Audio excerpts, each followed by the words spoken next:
네, 월가의 흥미로운 다양한 소식들 전해드리는 심쿵브리핑 더 펄스 시간입니다. 인베스팅닷컴의 김수연 이사 연결돼 있습니다. 안녕하세요. 안녕하세요. 네, 오늘은 어떤 내용 준비하셨습니까? 네, 현재 원유 시장은 실제로 일어난 수요보다는 백신 개발에 대한 기대감에 더 큰 반응을 보이고 있습니다. 먼저 내년 1월 인도분 WTI는 코로나19 백신이 세계 각국에서 긴급 사용 승인을 받으면서 수요 회복이 될 것이란 기대감에 주간 기준으로는 0.7% 오르면서 6주 연속 상승세를 보였습니다. 그런데 금요일장에서는 내년 1월 WTI가 배럴당 0.5% 하락한 46.57달러의 거래를 마감했습니다. 또 내년 2월물 브렌트도 보면 주간 기준으로는 1.5% 상승을 했고요.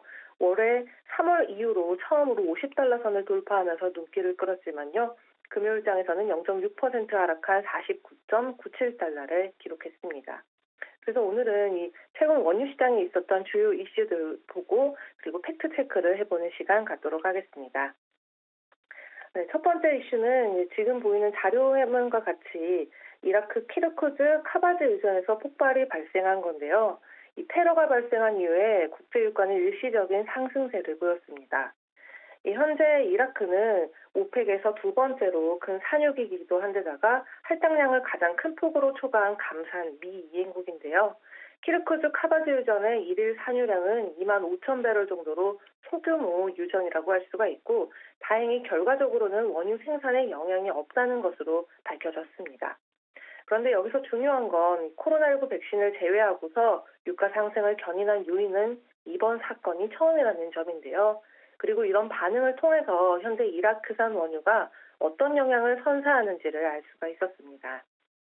또 에너지 평가기관인 아거스에 따르면 이 크루드의 일일 원유 생산량은 45만 배럴을 유지한 반면에 이라크 남부의 산유량은 계속해서 변동하는 모습을 보였다고 하는데요. 이라크 북부 유전이 더 심하게 공격을 받았더라면 생산이 일부 중단이 되면서 원유 공급에 영향을 끼쳤을지도 모른다는 사실입니다. 네, 이어서 다음 이슈입니다.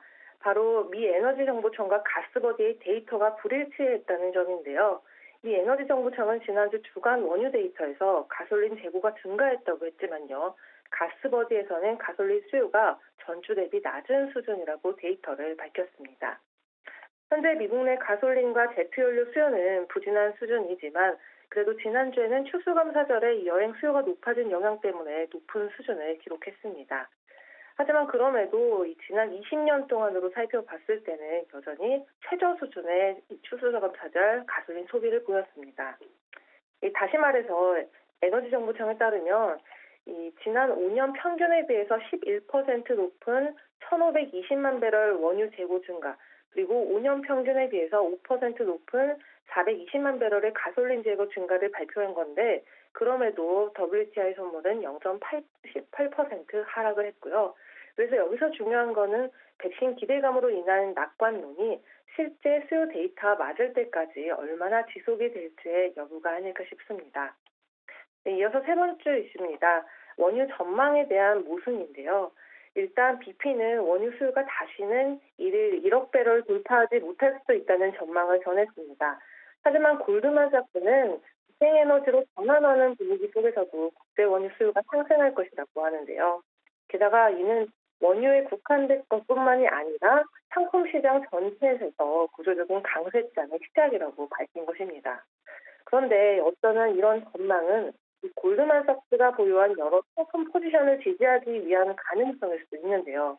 그래서 이런 전망이 제시가 됐을 때는 그에 대한 명확한 동기와 근거를 면밀하게 잘 살펴봐야만 될 것입니다. 네, 지금까지 글로벌 금융시장 신쿵 브리핑 펄스였습니다.